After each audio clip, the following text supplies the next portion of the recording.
Welcome to this lesson on structuring a proposal argument. In this lesson, we'll be focusing on a basic argument that advocates for increased funding to the Monmouth County Park System. In most cases, your proposals will be more complex and controversial than what we're talking about here. But for the purpose of this lesson, I've chosen a basic proposal to better illustrate the structural considerations that you should take into account when you're developing your argument. Before we get started here, it's important to note that this lesson is intended for people who are fairly far along in their writing process and have moved from a tentative thesis or basic sketch to a clearly focused argument that contains multiple points of support. If you find yourself stuck and are unable to expand your argument, the best thing you can do is more reading. If you're having difficulty finding additional sources, talk to a librarian. In this lesson, our basic thesis will be, we need to increase funding for the Monmouth County Park System. So that's a basic proposal argument. Remember that the thesis is a single sentence summary of the big picture. As readers, we will assume that all points in the essay will be situated somewhere within the big picture of the argument. At this point, I'd like to actively engage you in this presentation. Please pause the slide and brainstorm your main reasons or points of support for the thesis that we need to increase funding to the Monmouth County Park System.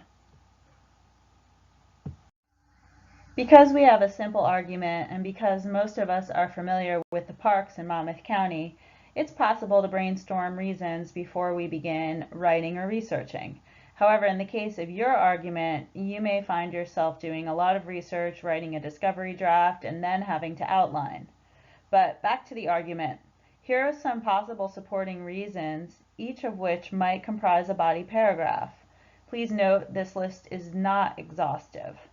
So in one body paragraph, I might discuss our ethical duty to protect public lands.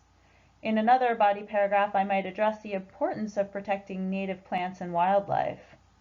I might also raise the point that parks provide playgrounds for children. At some point, I'll devote a paragraph to the background on Monmouth County and the loss of parks or public spaces. I'll also write a paragraph on the importance of preserving public outdoor spaces. Another key benefit of funding our parks might be the increase in programming for children. And of course, we can't forget about the important point that parks preserve our local history.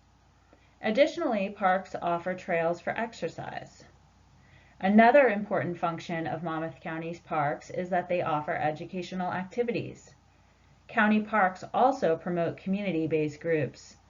Finally, as an ethical arguer, I'll want to address the very real counterargument of cost. So looking at this list, as you've probably noticed, the points did not flow very smoothly or make much sense in this order. So knowing that each reason might correspond with a single body paragraph, I want to challenge you now to put yourself in your reader's shoes and imagine a more logical order for these points. Please pause this lesson and give yourself some time to rearrange these paragraphs so the progression of the argument is both smooth and logical. Keeping in mind that it's easier to transition between similar or related points, here's one possible progression for the body paragraphs of this argument.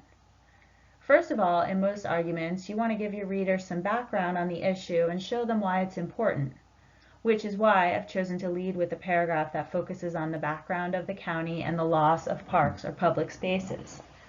Please note that depending on your argument, you may need to devote several body paragraphs to the background before getting into your main reasons or points of support. I've decided to follow this point with a paragraph that focuses on the preservation of local history. This is a strong point that logically follows the previous point as they both address background and history. The next point I'll make has to do with the importance of educational activities. Because history is related to education, it makes sense that these two paragraphs are positioned side by side. Next, the connection between exercising one's mind and exercising one's body might make for a smooth transition into a paragraph about physical activity and the trails that the county parks provide. Playgrounds also provide children with opportunities for exercise, so it makes sense to position this paragraph on playgrounds beside the paragraph on trails for exercise. The paragraph on playgrounds addresses children and therefore can be logically followed by a paragraph that argues we need to increase our programming for children. After the point about programming for children, which can help their socialization, I might move into a point about promoting community-based groups, which are also important for socialization. After this point, I might address a counter-argument about the cost to taxpayers. For the purpose of persuasion, it's usually best to address your counter-argument in the middle of your essay, where it's less likely to stick in your readers' minds. I might then transition from the point about the cost to taxpayers by making a point about the immeasurable value of native plants and wildlife. These are natural resources that we should preserve. A similar point about the preservation of open spaces might be made in the next paragraph. And then finally, it's important that your last point be a strong one because it will stick in your readers' minds. In this case, our ethical duty to protect public lands for future generations would be a powerful point to end on. Again, this is just one example of a possible progression for these body paragraphs. In reality, there's no single right way to arrange these paragraphs. The main thing is that you are thinking carefully about your organization and arranging your paragraphs in a way that will allow you to write a smooth and logical essay. In this slide, I'd like to present you with a visual model for the scope and focus of an introduction paragraph. Notice that this slide offers a big picture snapshot of the entire argument, which in this case has to do with Monmouth County and the park system. Each of the smaller photos situated within the Monmouth County map represents a reason that will comprise a body paragraph in this essay. Notice how it's hard to make out too much detail in the individual pictures on this slide. Similarly, in an introduction paragraph, your goal is to offer your readers a general overview of your entire argument without going into too much detail about any single point. As I mentioned earlier, it's a good idea to offer background and to define key terms early on in your argument. You might take a few paragraphs to do this before you move into your main points of support for your thesis. In this slide, I've offered a generic example of a topic sentence. If we don't increase funding to Monmouth County Parks, important pieces of our history will begin to fade. Notice how this topic sentence connects the subject of the paragraph, which is the preservation of history, to the big picture proposal that advocates for an increase in funding to Monmouth County's parks. Effective writers will use topic sentences to smoothly lead readers into a new point while showing them how this particular point connects to the big picture argument. Now I'd like to challenge you to create a topic sentence that links the main idea of this body paragraph to the big picture of the argument. In this particular body paragraph, you'll be zooming in on the point that it's important to protect native plants and wildlife. Please pause this lesson and compose a topic sentence that connects this point of this paragraph to the big picture of your essay. Here's an example of a possible topic sentence. If we want to effectively protect our invaluable native plants and wildlife, we need to increase funding to the Monmouth County Parks. Notice in this example that the topic sentence effectively ties the main point of the paragraph, which is protecting native plants and wildlife, to the overall big picture argument, which is we must increase funding to the Monmouth County Parks. Both the point of the paragraph and the big picture thesis statement are underlined in this slide to illustrate that these are each pieces of an effective topic sentence. Because practice makes perfect, here's another topic sentence challenge. In this body paragraph, you'll be zooming in on the point that it's important to offer trails for exercise. Take a moment now to come up with an effective topic sentence for this body paragraph, one that ties the main idea of the paragraph to the overall big picture argument. Here's a very basic example of a possible topic sentence. Another benefit of increasing funding to Monmouth County Parks will come in a healthier population. as there will be more trails that the public can use for exercising. Again, note that the best topic sentences always connect the main idea of the paragraph to the main idea of the essay or the thesis.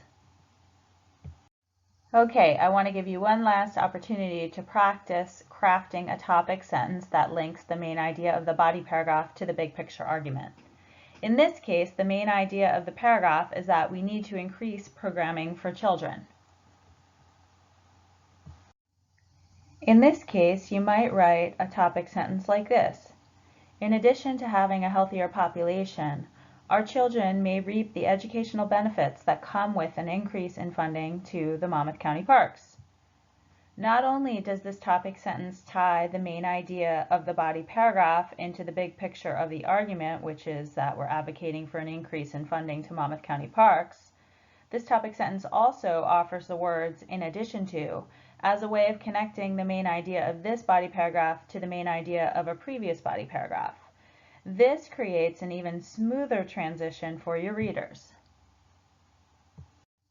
Cost is always a concern with any proposal that advocates for more funding. So let's take a moment to consider a possible response to the counter-argument of cost. Imagine that I begin the paragraph by conceding to the fact that yes, the proposal to increase funding to the parks is going to cost taxpayers money. I can concede to this counter-argument, and then I can admit that it's true while also emphasizing that the cost, when we factor it into the overall property taxes of all of Monmouth County, will be relatively small. Let's imagine, however, that I then begin to write about the generally high property taxes in New Jersey. I then mention that I used to live in Hawaii, and it's my understanding that the property taxes there are very low. From there, I start to reminisce about how great the Hawaiian Islands are. Clearly, at this point, I'm no longer anywhere near the big picture of my thesis. In fact, I seem to have ventured very far beyond my original roadmap that I presented in my introduction. Remember that no matter how beautiful your tangent is, if the point doesn't relate to your thesis, it really has no place in your essay.